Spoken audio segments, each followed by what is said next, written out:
Hi everyone. In this video, we're going to install common ground LED headlamps on a vehicle that originally uses a common positive wiring setup. Now, there are pre-made conversion wire harnesses available on the market for this exact purpose. But if your local store doesn't carry them, or you're like me and don't want to wait for an online order, you can absolutely fabricate one yourself, and I'll show you how. This vehicle uses a standard H4 headlight connector.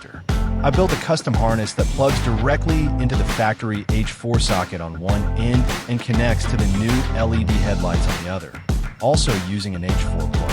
The main addition is a dedicated ground wire, which you can either bolt to a nearby chassis point or tap into an existing ground wire in the vehicle's harness. Toolbox, here's what you'll need. 4 12V headlight relays, 2 per headlight, 2 female H4 connectors, and 2 male H4 connectors.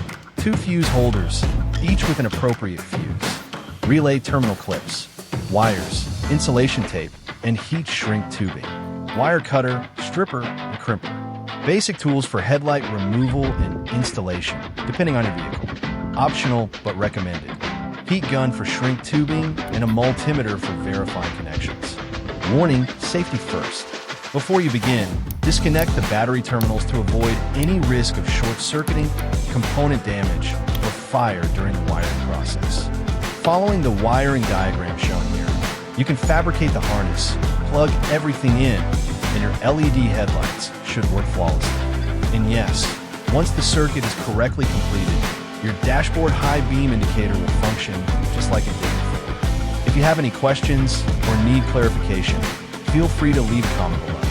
Also, if you spot any mistakes or have suggestions for improvement, I'd really appreciate your input. Thanks for watching. Happy Auto Electrics. See you in the next project.